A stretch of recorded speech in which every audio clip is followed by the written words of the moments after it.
So, first of all, I would like to say welcome and thank you to Michael. The film is amazing. And I'm especially excited because for those of you who don't know me, I'm on sabbatical this semester, but I am the professor of producing and business. Usually, Virginia, where's Virginia? There she is. Stepped in for me. But I'm always really thrilled when we have producers come.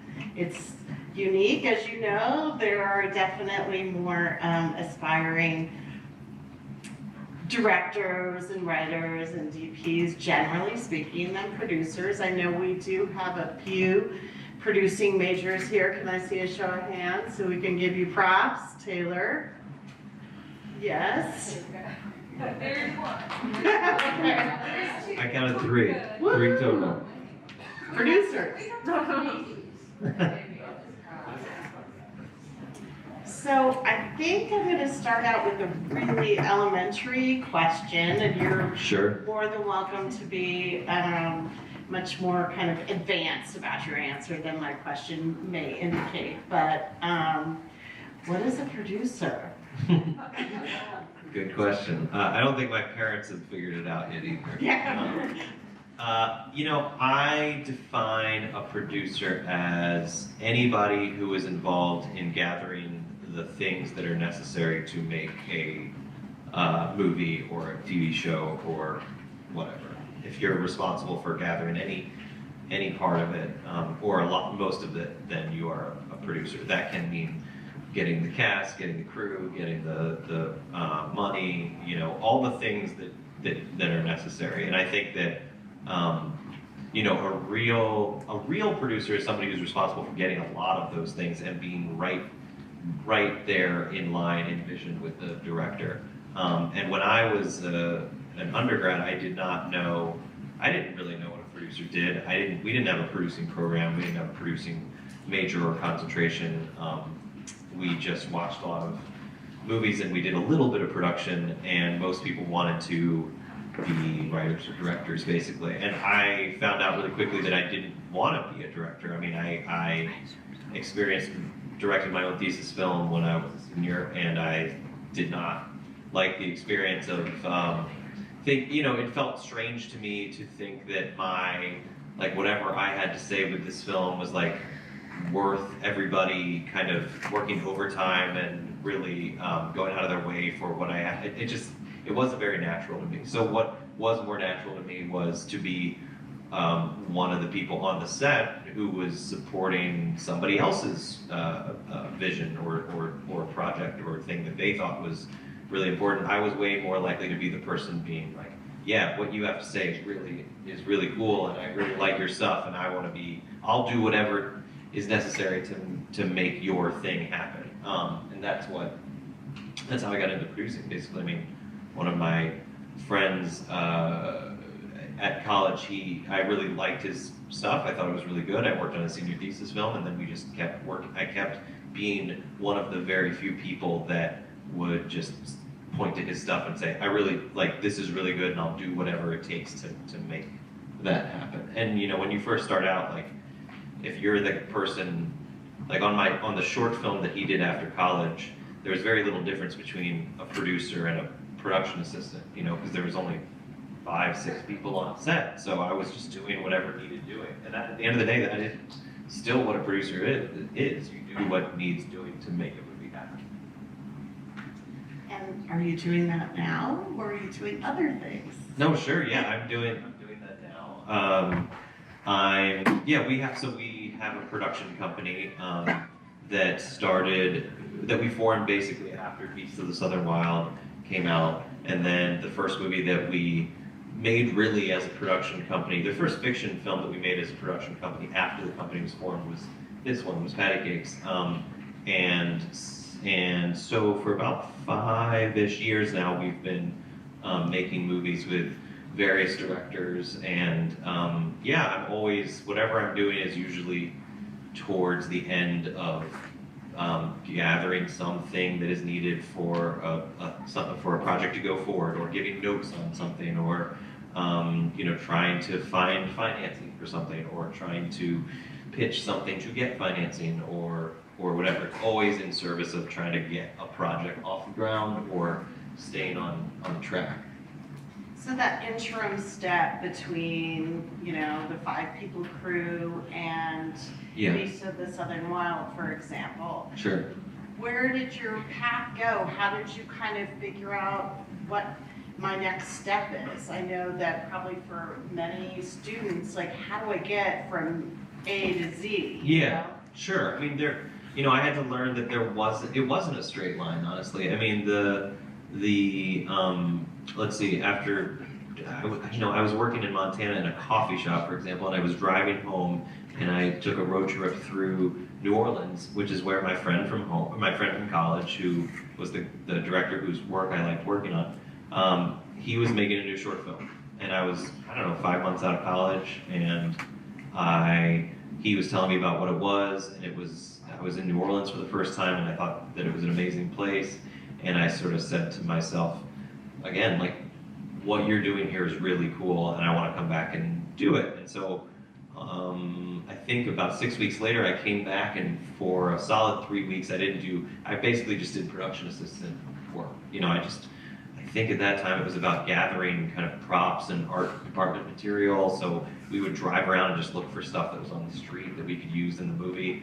That became a short film called Glory at Sea, which is, the director I'm talking about is Benh, Zeitlin, who made Beasts of the Southern Wild, but that was his short film that he made, and it was a real crash course in, it was just a very chaotic experience in terms of a short film. It was supposed to be $8,000 and be 8 minutes long, and instead it was 25 minutes long, and it cost $100,000. So we ran out of money a lot. He went into credit card debt. We did the whole thing on credit cards, and then also at a certain point, where I found I could be useful besides coming down for stints to shoot it was to hold a fundraiser in back home in Richmond, where I'm from, where I just had like a barbecue at my house and had my family's friends come over, and we showed a little trailer for the movie, even though it wasn't done yet,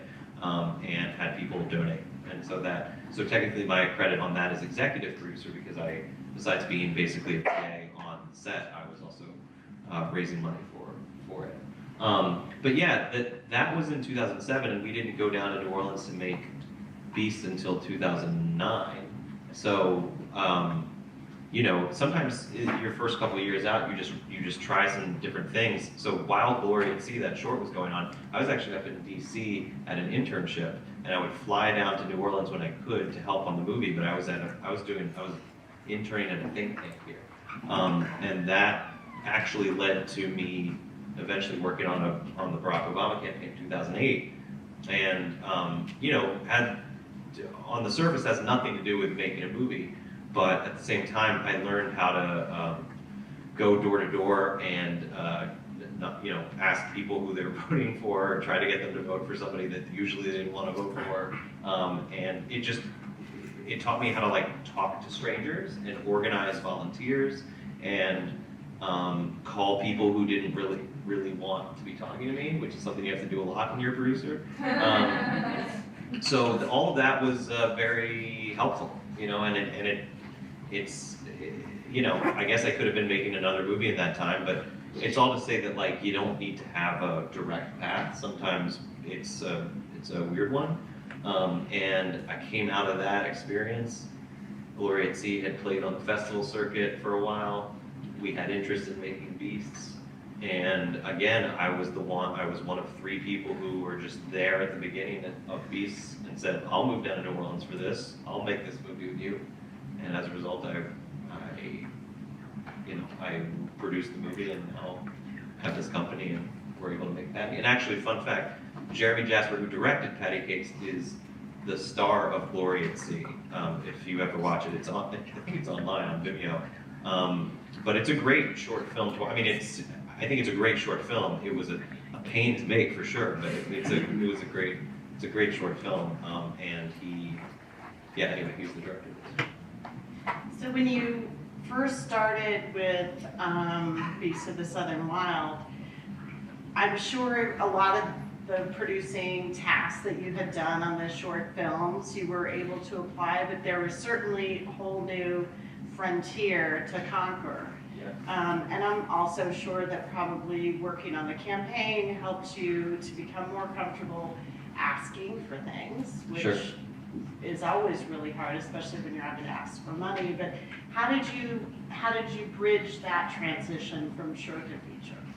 Yeah, it's funny, on every movie, what producing has looked like for me has been different, and I think that that's cool. I mean, like, I think that's okay. For example, on Beasts, I went from, what needed to, you ask yourself the question, what does the movie need in order to get made? And the movie needed financing, and it needed a little girl who could play the main role, and we needed crew. And there were 3 producers, and I concentrated on the little girl, basically. I was the person in charge of finding the cast, because the thing was with Benh that he didn't want to use any actors, professional actors. And so, he didn't want to use a casting director. I mean, we didn't have any money at the time. So it was on us to actually go out and find people that could be in the film. And Benh trusted me enough to kind of go out there and do tons of auditions to try to find who could be Hush Puppy. And how did you find Hush Puppy? Yeah, so what we would do is we would go to public schools, honestly, and I think this is, like, Louisiana has come a long way, and I don't think they would let me do this if I went back and did it this time. But what I could do back then is I would just go to public schools, and I would have a flyer, and I would ask to talk into a class and say, I would get in front of students, and I would say, hey, if you want to audition to be in this film, here's some information, go and take it back to your parents. There's a website on there if you want to, make sure that we're okay people, and then they would come and they would show up to these auditions that we would have basically every weekend, if not sometimes during the weekdays, at public libraries, basically. And so we started in New Orleans, and then we would go all the way across this bottom of the state to all these different public libraries where we'd hold auditions, and kids from whatever area we were in would come out and audition, and we did that for a solid year, and that's when we found, about 6 months into it, we found Quebec Chenet. And then we had to also go and find the adults too. So the guy who plays the father in Beasts was actually a baker who worked across the street from our office. And when I say office, I mean like an abandoned classroom that we were basically working. And I would go there for lunch sometimes, and I kept trying to get him to come in and audition. And finally, he just said, sure, I'll do it. And we put him on tape, and he was great. We kept coming back to him. I mean, he auditioned in July, and I think we came back to him in, later that year in January, and he didn't take us really seriously. And he was also a baker, so he would be baking in the middle of the night. So we would have to go in. We wanted to find him. We knew the only place where we could find him would be between roughly midnight and 6 a.m. at his bakery. So once we did get him on board the movie, we had to then rehearse with him between 12 and 6 a.m.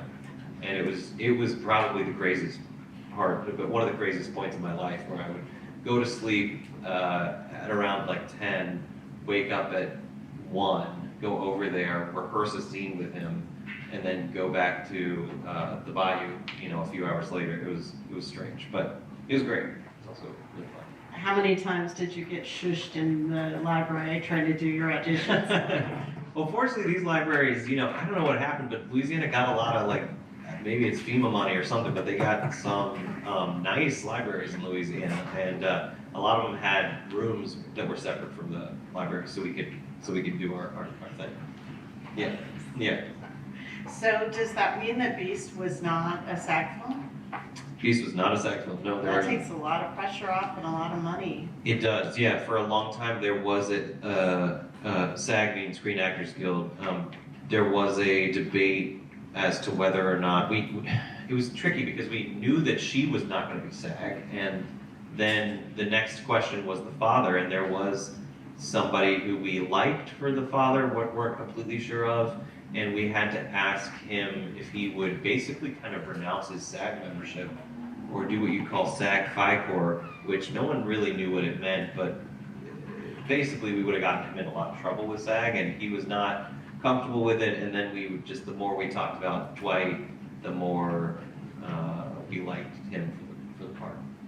So, yeah. Well, that's good. That's kind of free. Yes, it was very free. Yeah, we could pay people what we wanted, and we didn't really have to be beholden to their strictures about anything. Hours. Yeah, hours. School teacher. Well, we did have to teach her. I mean, per Louisiana labor laws, we did have to teach her. So we made sure she got at least average of 3 hours a day, and she actually came back with better grades after being on set than she had when she was just in school. So That's great. yeah. So what was the budget on that? On Beast? Yeah. On Beast, it was $1.8 million. That's a lot of money. Yes. How'd you get that much money? It was a nonprofit that had been started called CineReach. These guys were basically as young as we were. We were 24, 25 at the time, and they were even, actually we were 25, 26, and they were even younger than us. They had just started this company that said, basically, we want to create a nonprofit that will make movies that fully make movies that other people won't make. And they liked Gloria Z a lot, and they said, let's do it. And of course, it took a year of kind of contract work and like showing them the auditions that we were doing to make sure they were okay with what we were doing. And Ben had to rewrite the script a bunch of times and everything, but ultimately they said yes. That's great. So did you mostly have people that were donating money to the nonprofit for a tax donation that was funding your film, or did you have investors that were expecting money on the back end? Yeah, it's weird because it's a nonprofit, but they were investors. Like they fully backed the movie. It was the first. I mean, that's why it took actually a long time, is I think they had to figure out how they could legally do what they were doing. Yeah, there's some legal issues. Yeah. I think it was technically CineReach Productions, and they had started CineReach, and so CineReach, the nonprofit, could run like the overhead, and CineReach Productions could like actually invest or whatever. But yeah. So was CineReach primarily getting the funding for that, or were you pounding the pavement? No, meeting people? yes, CineReach itself is an entity that has money, Okay. has a lot of money, so they could to get them would mean to get them to fully finance. Okay, that's great. So, Patti Cakes. Yes. What was our budget on Patti Cakes? Patti Cakes was 2.1. All right. Yep. Stepping it up. Yeah. And how did you go about getting the financing for Patti Cakes? For Patti, it was, it was an interesting thing. I think we had more. CineReach certainly took a real chance on Beasts. It was sort of like, this is unlike any movie that anybody's made before, but let's do it. Whereas Patti Cakes, Geremy was a commercial and music video director. That's basically what he had started doing ever since we made Gloria Z with him. He started this commercial production company, and he had made music videos for like Florence and the Machine, Selena Gomez, big artists. And so there was something that financiers could look at and say, okay, this guy's been on a set before. He knows how to make kind of like a commercial thing. And we took it to a financing forum, basically, where we played some, Geremy had some rough mixes or rough sketches of songs, basically. We played some of those. We had a lookbook. We talked about how we wanted to cast it and all that sort of stuff. And we had a lot of people interested. And one of them was interested, actually one of them we had been talking to, and they said, we're kind of upset that you're here at this forum because we already told you that we would be interested in making it, but they were only interested in financing a quarter of the budget. And so somehow by us being in this forum around all these other potential financiers, they they figured it out amongst themselves that they could do the whole. You had to make them jealous. Exactly. Yeah. Exactly. So yeah, that ended up happening. I mean, it also helped that, like Beasts, it had gone to the Sundance labs, and so a funny thing with this one is that when we went into the Sundance labs, one of the first things we did before we even got into the Sundance labs is Geremy attached Rebel Wilson to star in this. We pitched it to her. She said yes. And then he went to the Sundance labs, and at the lab, at the directing workshop, one of the things you do is you do like a rough draft of your scene, of a couple scenes, and you usually fly out a couple actors. They might not be the actors you actually can have in the movie, but sort of actors who are there to do the rough draft of the scene with you. How did you go about detaching Rebel Wilson? I mean, that's kind of sticky. Was there a pay or play clause in there? No, it was, we were well far away. And so this is a trick, a producer trick that I'll always tell people is like, as a producer, you can always blame the director. True. Yeah, so all we had to do is, I didn't have to make this phone call, so easy for me to say, but my producing partner called Rebel Wilson's agent and said, Geremy is going a different way creatively with the script, blah, blah, blah, like, he's found this person at the lab that is... Jeremy's going for a blonde Australian, totally different direction. Yeah, exactly. I think she was upset about it too, honestly, which is funny because she was a movie star and Danielle was not, but she was hurt by it.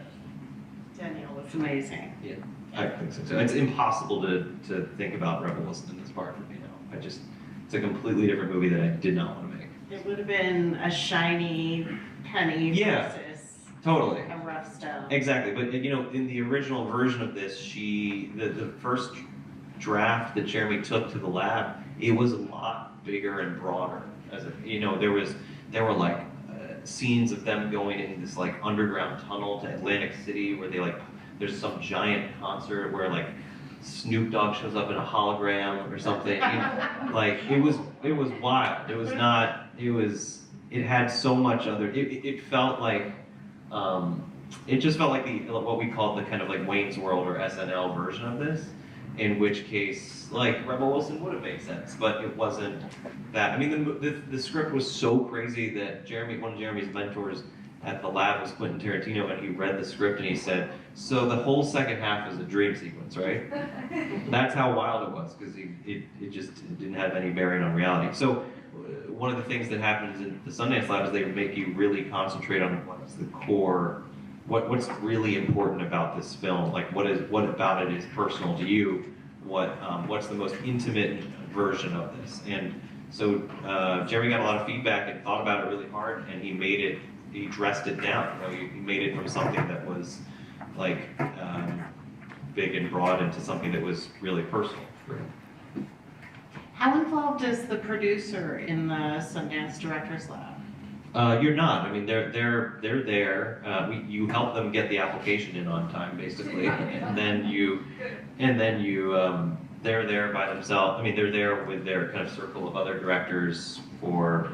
I think the Directors Lab lasts like 4 weeks, basically, and so you just kind of tune in and check in on them every now and then, see how it's going. Yeah. Cool. And then financing for Patti Cakes? Oh yeah, so it got, eventually they just determined that they could, that group that had been jealous, they determined that they could could do it all. And then there was this strange, I remember being at Sundance and us saying, okay, we're gonna make it.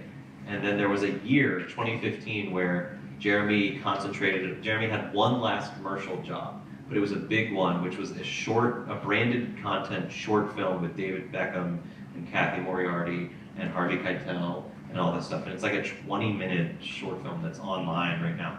And it's kind of, I mean, I think the budget for that was bigger than the budget for Patti Cakes. Oh, sure. Yeah, and they filmed it in Mexico, and it was a very, very much, it took up a lot of time. It was kind of the reason we didn't make the movie for a whole year, but it taught him how to tell a story narratively, and also it's how we met Kathy Moriarty, and so it was an important kind of moment And then finally, he turned in the draft of the script at the end of 2015 that we all felt like, okay, like this is it. This is the moment to make this.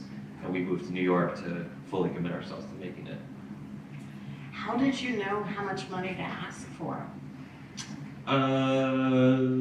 You know, you just kind of determine what the market will really bear. And I feel like at that point in time, 2 million has for a long time been the kind of as big as it can be without being a union movie. And that's what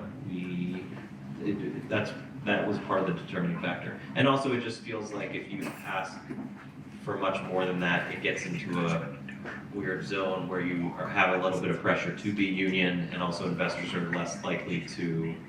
There's like a framework for the $2 million Sundance movie, but these days I actually think it's way harder to do that. I think you have to, the budget has to be even like even $1 million movies are being unionized now in New York, so it's trickier. Are you talking about IATSE? Yeah.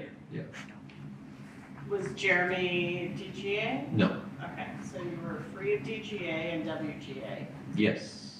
And your actors were SAG. Actors were SAG for this one, yeah, Yeah. for sure, yeah. So that's manageable. Yeah. That's good.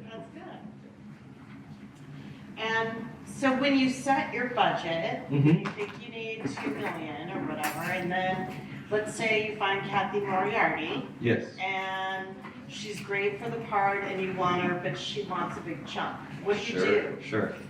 So what you do is you say, look,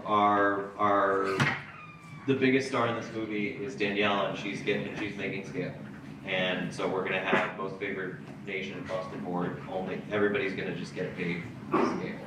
And yeah, there were some times where people would kind of fight back against that, but what you then do is you offer them a little bit of back end, some points, which did pay off on Patti in a real way, because we sold it at Sundance for a large sum of money, and so I wasn't just, lying to them when I said that they would make money on the back end. In this case, they did. So you say, look, I can't offer more than scale, but I can give you a couple points on the back end. You'll get X number, and then their agent says, how about X number plus 2? And I'll say, how about X number plus 1? And blah, blah, blah, blah, blah. And you try to create kind of like tiers of people. Like Danielle got the most points by far on How many points? I can't really remember. I want to say 6. I don't know if that means anything to anybody, but. I teach points. Okay, cool, in great. my classes. Anyway, yeah. So you offer points, but I also like to do that just as a practice. Generally, when on an independent film that's being made for a low budget, I like to offer the crew a little bit to the department heads a point here and there because you're sort of acknowledging like this pay is not great, but like if we make a hit, then we'll all make a hit together, et cetera, et cetera. So it felt really good to be able to pay when we got a check at Sundance to be able to pay some of our supporting actors like, oh, by the way, you're gonna get like $50,000 in the mail tomorrow. It's like that feels really good. That's amazing. Yeah, or to tell the costume designer like you're gonna get $25,000 tomorrow. Or whatever. That it was great. I've never been in this position to be able to give them that good news before. Neither of us. It's the exception, not the rule. Yeah. So one of my questions on my list Yes. was, how do you find these amazing directors with these great stories, but you've already touched on that. Mm-hmm. But both of them were first-time feature directors. Mm-hmm. What's it like working with a first-time feature director? Are you helping them bridge kind of the expanded learning curve, or? Sometimes, I mean, it's funny, even though I said that Geremy had more of a body of work to kind of look at. From a financing perspective, I actually feel like Benh has been making movies since he was 10, basically. And he's very certain about what he wants when he's actually in the scene. However, Geremy, I felt like, so I wasn't like at the monitor with Benh when he's directing and being like, blah, blah, blah. But Geremy, I had a relationship with Geremy such that I developed the script with him for years, and it was I knew the character backwards and forwards as well as he did, And when we were on set, you know, it was a different kind of relationship where I would be sometimes at the monitor. And this is not really, like, I don't like to say that this is what real producing is, because it's not necessarily, but sometimes it can mean that if the director is working on one of his first narrative things, you know, Geremy hadn't worked with actors that much, so, you know, sometimes I would, if he was about to move on, I would just say, like, do you want to get one more take of that when he, you know, and have him say it like this? And he would say, sure, and get it, and then we move on. So sometimes you can just be another set of eyes, like watching the monitor and seeing if anything's going wrong or whatever stuff that they might not notice. And I did that on Patti, yeah. And then I was just like offering notes on every single cut that came through when we were in the edit, and yeah, trying to rewriting the synopsis and the log line and the press notes and all that stuff. But you know, that's another thing about working with other people in your company is you have strengths and weaknesses. I'm much better as a writer of a synopsis than I am a person who's good at like the nitty gritty of a budget. You know, so everybody has. I know who I can rely on in my company to do that. So that's why it's good to work with other people. So Ben came from short films to his first feature that from the look of the feature, it was a truly brilliant film. I absolutely love Beast. But the look of it, I could tell just watching it, I know this was a down and dirty crew. Yeah. You're kind of still running in that student film, run and gun, you're just having to pull stuff together. But Geremy, yes, is almost coming from the opposite extreme, and it's oftentimes very difficult for a director who's used to working on projects with huge budgets to get low down and dirty and work on something with a budget. I know 2.1 is not small, but in the film world it is small when you're paying everybody and the money's all going out the door. yeah. Did you have to kind of temper Geremy a bit to have him size it down? It's funny, I think Beast sort of, because he knew a lot of people besides just me who worked on Beast, and I think that having that as a frame of reference is like, oh, that's what independent filmmaking really looks like and is, I think made him internalize that, okay, this is gonna not be fancy at all. And yeah, I don't know, I mean, I think he just had a kind of hunger and he sort of knew that the world he came from was not like the legit world that he wanted to be a part of. And so I think he knew that it meant not fancy stuff. And I don't think he really, I didn't feel a lot of him being kind of like a diva about that kind of stuff at all. Like I can't think of a time where I'm sure we could have used more days to shoot and more time at the end of the day to make something perfect. But I never felt from him that he was sort of like felt confined or something. How many shoot days did you have on Patti Cakes? Patti, I think it was 28. And Beast? Beast was like 61. Yeah. Something like that. Were you having to shoot and stop and shoot and stop? No, I mean, we did 40 days of the main shoot, and then we had like another week that were just Aurochs stuff, and then we had reshoots and second unit stuff and all of that. I mean, it was crazy.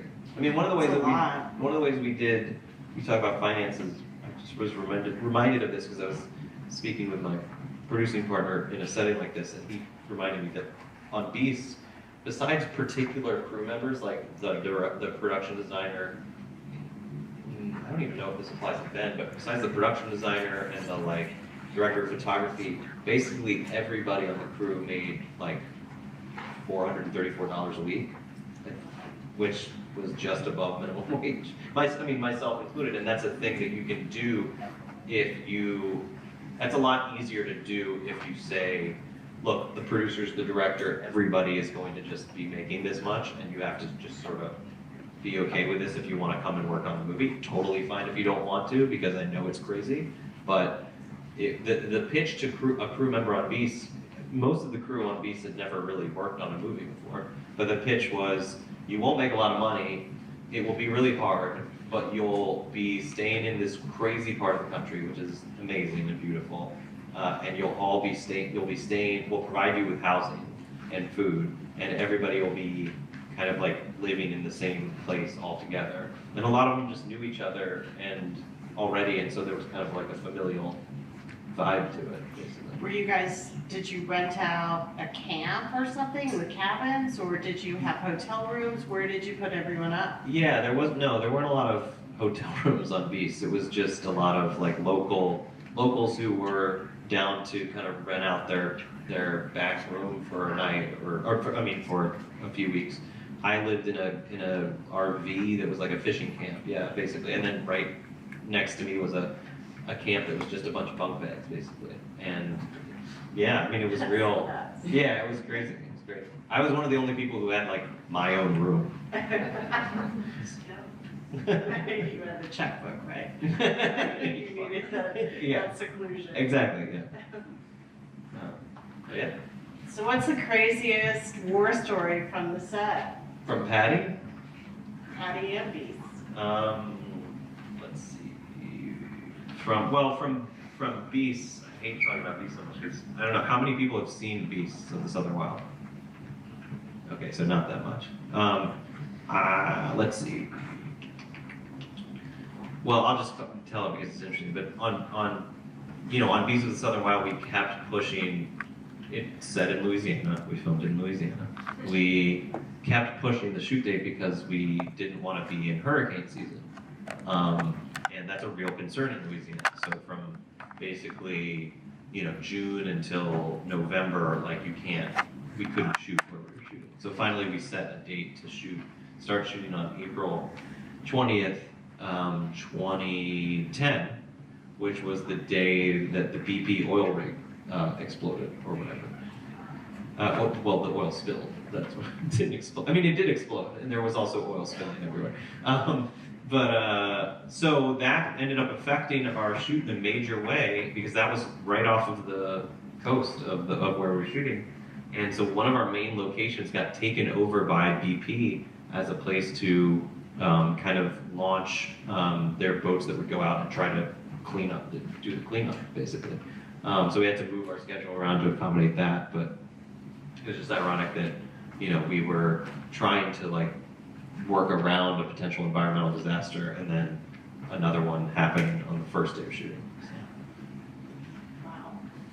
So did you obviously you found another place to shoot. You didn't just hold and wait until they were done. Yeah, yes, we were able to negotiate with them to get in there for a couple days, yeah. And how about Patti Cake? On Patti, I mean... Craziest shoot story. On Patti, I mean, there was a whole sequence, I don't like to say it, but there was a whole sequence where like,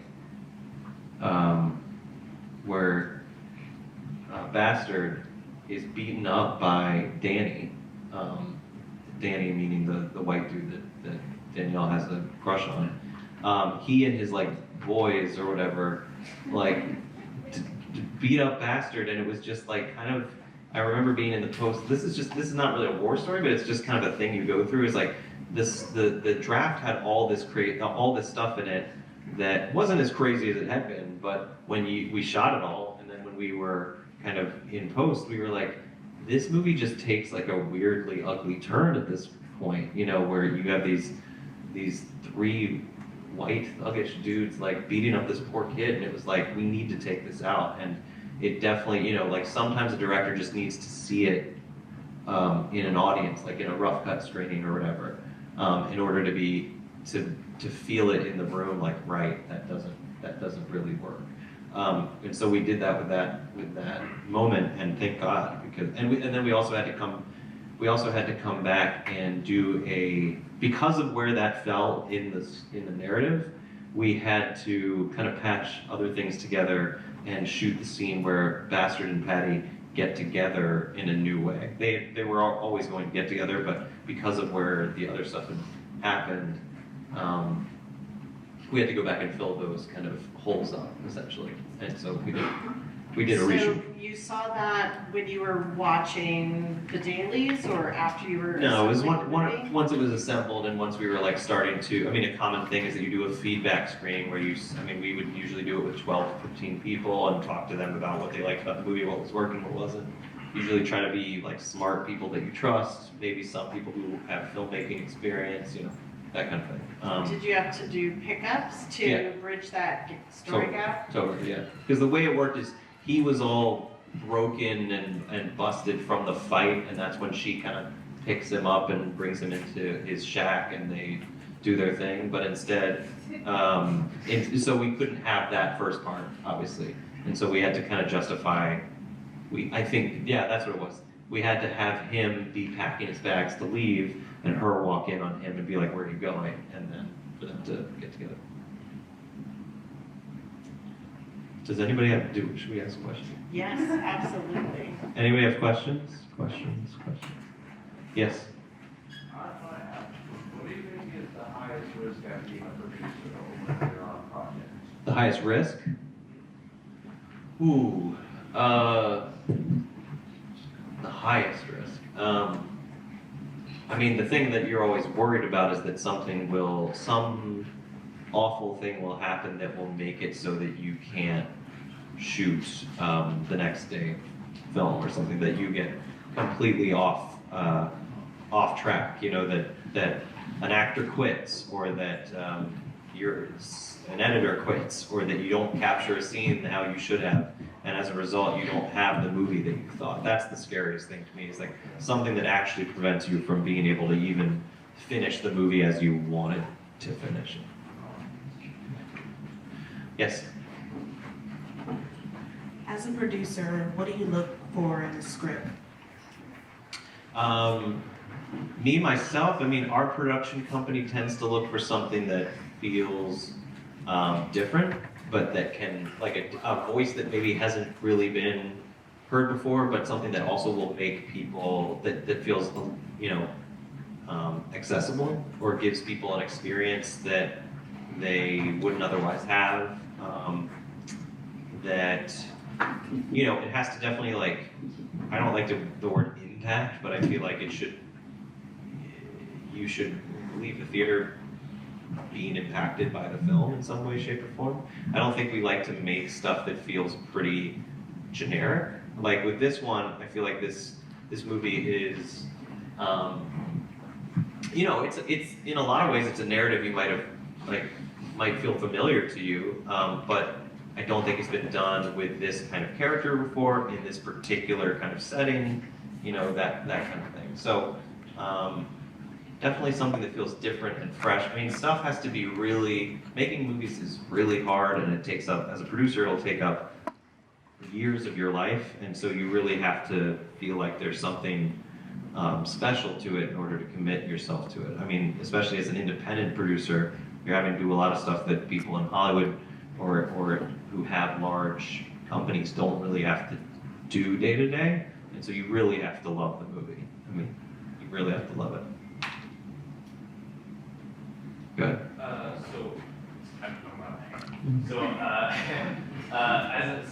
As you said, you were kind of more of an independent producer.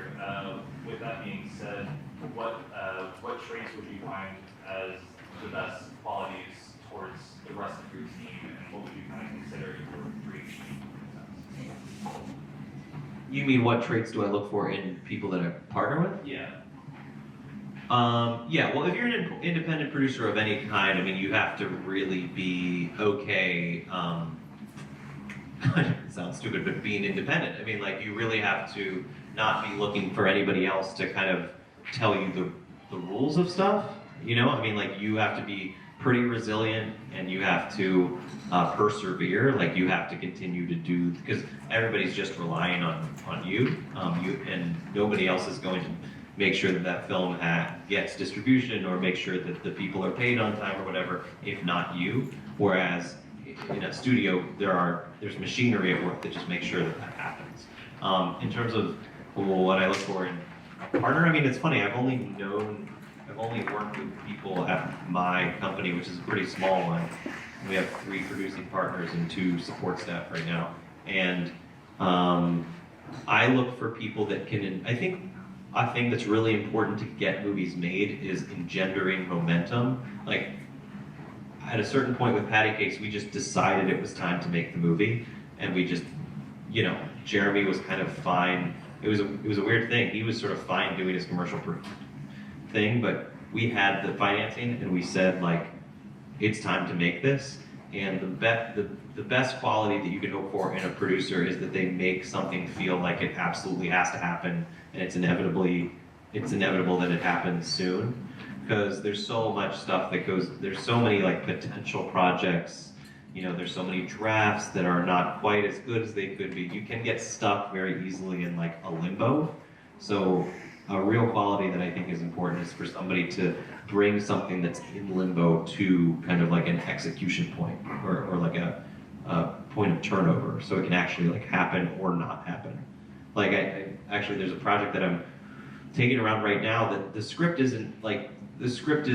not the best version of itself, but I've said, you know what, I want to make a movie by the end of this year, and so I've just been, and I'm excited enough about this project that I just decided I want to take it around town and see if I can get it set up. And, sometimes, and I'll say when I'm pitching it, like, and we want to make it in November, December, and people will look at me like I'm crazy, but I feel like you have to sort of say that and believe it, and what's the worst that can happen? You can strike out, or somebody can be like, I'm interested in this, but I need a little bit more time. So I feel like people are way more likely to say yes to something if there's a sense that there's a train that's already kind of moving, that they can hop on or hop off, as opposed to like begging them to please help start the train. You know what I mean? Like that's not appealing to anybody. So I don't know if that answers your question. More or less. This isn't really a big question, but I was just wondering why on this movie you just gave her a normal cell phone instead of like a smartphone. I told you not a big question. No. It's actually a good question. It's something we thought about, and you have to think about this stuff when you make a movie, because there was a version of this movie where well, I guess you do see her go on Facebook and look and stalk Danny, but there was a version of this movie where she was uploading her stuff to YouTube, and there were like smartphones involved and stuff. But a thing that you find in movies, or a challenge of making movies these days, is like, yes, we all communicate in our phones a lot these days, but it's not very dramatically interesting to have people do that. And so you find that by making sure that she has not a smartphone, that and trying to kind of like weed out anything that feels too now, you can get people to concentrate more on her world and her story. And yeah, I'd like to think that the movie is realistic-ish, it's not so realistic that you're sitting there being like, well, why isn't she on a smartphone, blah, blah, blah. It's just dramatically, in order to get audiences to pay attention to characters and what they're actually going through, you need to take some of that stuff that would happen over a smartphone and just put it into the plot. Because, yeah, I don't know. It's not fun to like watch a bunch of screens, like people typing into screens. Good. So for Patti Cakes, what did your involvement in the post-production process look like for that film? Sure. In post-production, we hired a post supervisor, so that person is in charge of making sure it gets from doing all the groundwork of making sure it gets from one stage to the next between sound mix, color, etc. I mean, I think a lot of what my involvement was is making sure we had a sound mixer that Geremy liked a lot, making sure that there was a colorist that he liked a lot, setting up the schedule for when we would do each of those things in conjunction with the post supervisor.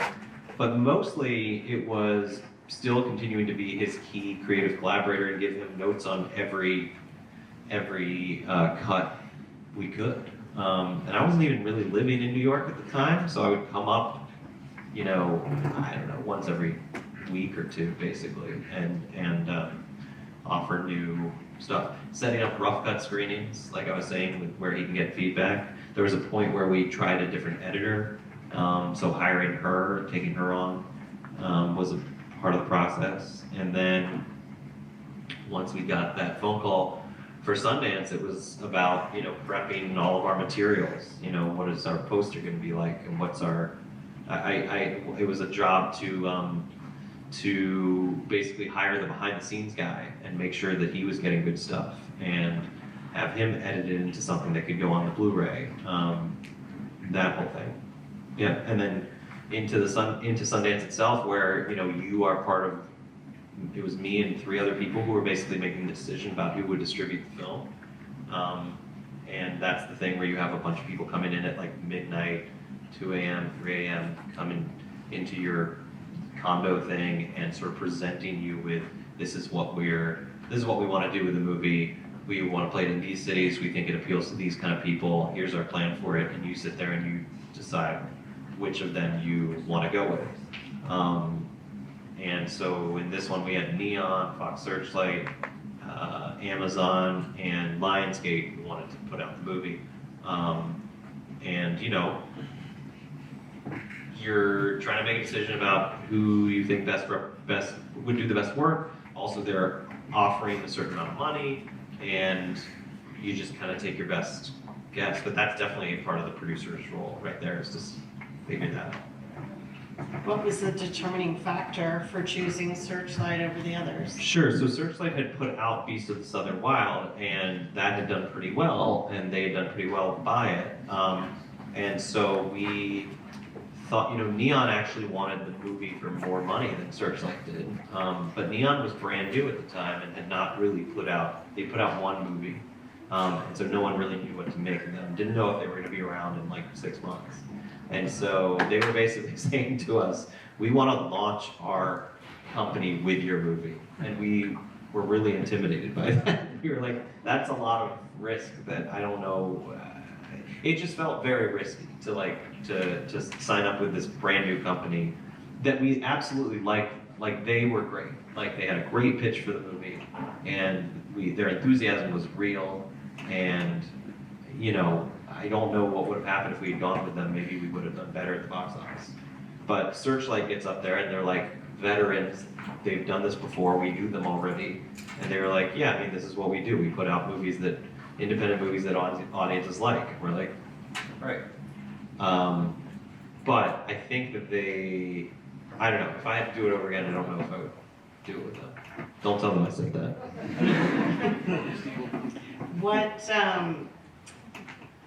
Where do you think they didn't support the movie as much as you would have liked? I don't think that they necessarily knew who the audience was for the movie. I'm not sure I even know who the audience is for the movie. To be honest, I don't. I think it's a tricky movie, and I don't think that they could really navigate the nuances of that. Why do you think it's tricky? I think it's tricky because it's not like we did well with reviewers, like we got good reviews, but with Beasts, Fox Searchlight could just be like we went to, Beast got all these awards, and it's funny, Patti went to Cannes too, but it's like, Beasts, like basically they could cut a trailer where they just show you the imagery in Beasts and put a bunch of quotes up. They're like, the craziest movie we've ever seen. And no, because no one can really talk about what the movie is. It's such a strange movie. And so you just have a bunch of critics giving these glowing quotes, and you put it out and you do word of mouth screenings, and people, were just like, whoa, I don't know what that was, but I like it. Whereas Patti, it's like you cut a trailer and it looks like a pretty, conventional but cool, independent film. And I think that they were good at that 10 years ago, but I think the market's just changed. I think it's really, really tough for independent films like Patti Cake now. So I'm not sure a different distributor would have done any better. I just think it was I don't know. I also wonder what would have happened if we had come out a year earlier, because I think that not the last thing I shouldn't say, but it felt pretty the weekend, I'll just say this, the weekend that Patti Cakes came out was also the weekend that the whole thing in Charlottesville happened. And I felt like for what was going on in the news at the time and generally like post January 2017, like the thought of a movie about a big white girl rapping felt less kind of interesting than it might have, interesting or safe basically than it might have a year or two prior. You know what I mean? It's just like we all had other concerns. Yeah. You know?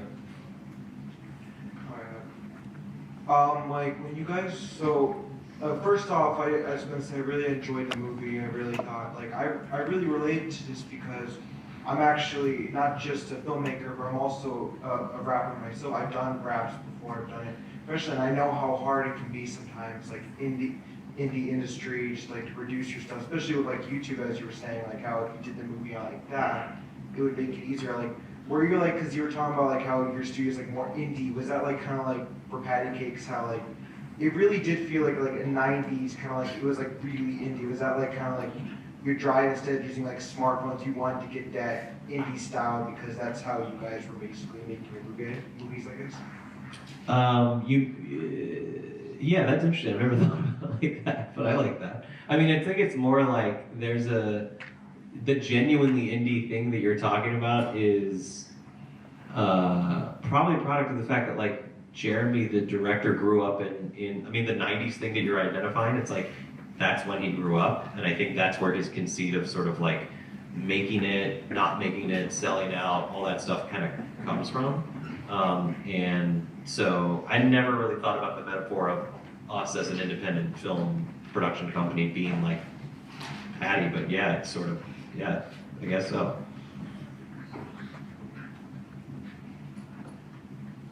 Oh, sorry, I didn't see. Sorry. So, as we all know that the film industry here in Virginia, especially in the DC metro area, it's not that good. It could doesn't exist. So having a producer from Virginia is a great thing, actually. So what is your advice for us, like as filmmakers, studying here in the East Coast, especially in the DC area? Mm-hmm. What is your advice for us? Like, do we go out, search for our places if we want to focus on films, not on like commercials or music videos? I think if you find a director, or you're talking about it from a producer perspective or as a director? Either. Okay. Yeah, I think that like being a director, you want to make, when you're first starting out, like what you have around you really matters a lot because you're not going to be able to get a lot of money to make what you do, right? So, so thereby, I think it can be really, really good to stay in an area where you have a lot of connections, resources, and people who would do you favors in order to make your first stuff. And if you also happen to find that area like inspiring or have a particular story from that area that you think is really interesting, I think you should swim towards that, like gravitate towards that. Because if you go to LA and you're kind of like, I want to make a movie now, it's like, great, so does everybody else in this town. And everybody's asking favors of their friends in LA who are just starting out. But if you can like come up with something interesting or special or unique by being in a particular, I mean, that's what Benh did in New Orleans. He had lived in New Orleans, he was inspired by it, he was like, I want to do it, I want to do my thing here. He hasn't left since, and he was able to make a short film that was very particularly of that region, and as a result, people were way more interested in it than they were in a movie that was, you know, about somewhere that you might recognize, you know what I mean? So, it's an easier answer to give to a director than a producer, because a producer, I think, relies on other directors in order to kind of like make their stuff. So if you're a producer, I just got lucky that like Benh was in New Orleans, I like New Orleans, and I just said, I locked onto him and I said, I'm gonna make whatever he's making. But, you know, as a producer, you usually, and it took us a while to do this, you usually want to be working with more than just one person. And so I find that's why I live in New York right now, is because I did my time living in Louisiana and working just with Benh, and now I want to work with a lot of other directors, and there are just more directors that live in New York now. But, again, when just starting out, I'd say go where you have resources, friends, family that will help you. I feel compelled to defend the DC film market. I believe we are number 3 behind LA as 1, New York as 2. In the US, we're number 3. So there's more out there. Don't worry. So actually, looking in the DC area, some folks limited the ability to film DC, delivery, involvement, and all of these things. Is there a way that we can overcome this challenge? Filming in DC, there's going to be restrictions, permit restrictions, but you're gonna have permit restrictions no matter where you shoot based on what the particulars of the area are. So like using a drone in DC, there's airports and, you know, high security stuff everywhere. So shooting drone footage is gonna be hard. You're gonna have to go out a little farther into the country. But it's all doable. Just go to the permit office and cry and beg. You guys are asking great questions. Who else has one? Oh, good.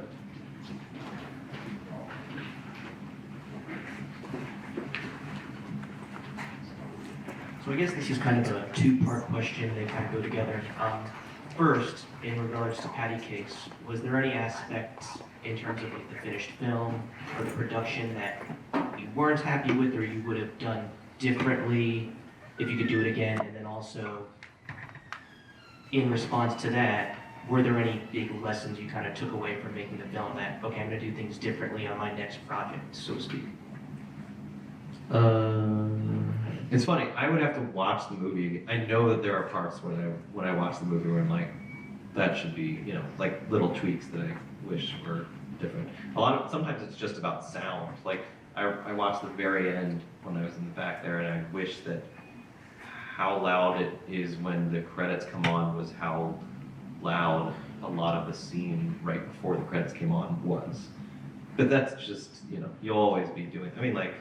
You'll always be doing that. You'll always be going to theaters and being like, oh, I wish they would play a little louder or whatever. But it's not the theater's fault. It's always like you go back and forth on how high the pitch should be, basically. Sometimes it's the theaters. But other lessons, I mean, I really, how long it took Geremy to write the script and how drawn out that process was, I don't want to repeat. Yeah, you know, I think it took a long time, and you just need to kind of do everything, like I was saying before, you just need to do everything you can to engender momentum or come up with deadlines and come up with whatever. It's like, it just, life's too short, I don't know.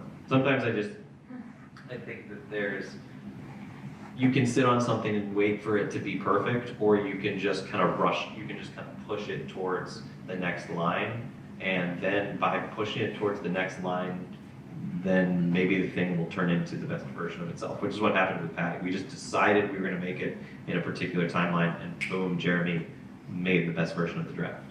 And so then we were ready to go.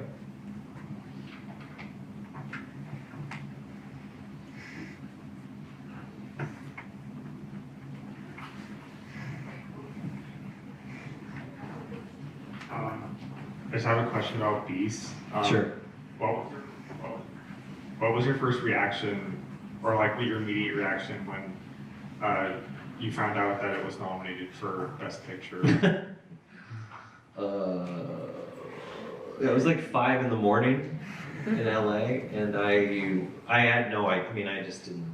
I thought it was going to get nominated maybe for one thing, but it was so crazy. It was just like, it was crazy. I mean, we immediately started yelling and jumping up and down and running around the hotel and all that. And then we woke up Benh Day and jumped in her bed, and you know, that was a lot of fun. So I had a question about what your relationship is with, like, rather than just the director, how you collaborate with the director of photography. Is that, as a producer, do you do that a lot, or does it kind of depend on the team, and kind of what that kind of triangle kind of relationship is, director, producer, DP? Yeah, sometimes you're involved in like like with Jeremy, I think we were involved in, I think I Skyped a couple times with Fede, who's the DP.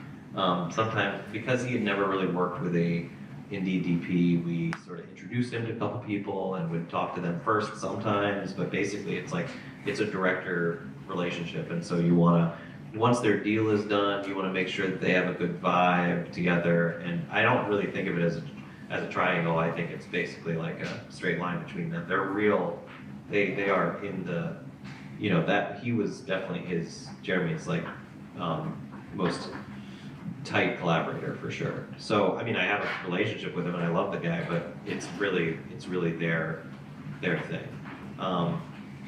Yeah.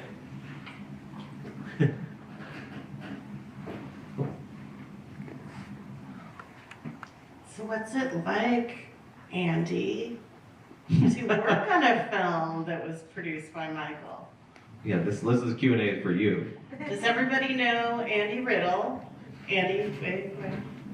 Andy graduated here 2 years ago? 2018. 2018. Oh, wow. And Andy was an actor on Ping Pong Summer. Ping Pong Summer. Yes.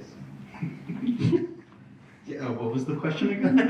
How was it working with Michael as a producer? Well, it was horrible. No, it was awesome. I mean, yeah, I remember we'd get done shooting a long day, and there'd be days where Michael would be like, hey, you want to go play ping pong? And I almost said beer pong. Who wasn't that? You were 15 at the time. I was 17, Oh, but okay. I played a 15-year-old, so I appreciate that. There you go. You were so in character. Yes, I was, yeah. But we just go back into like one of the rooms where we just had ping pong tables, because of course we would.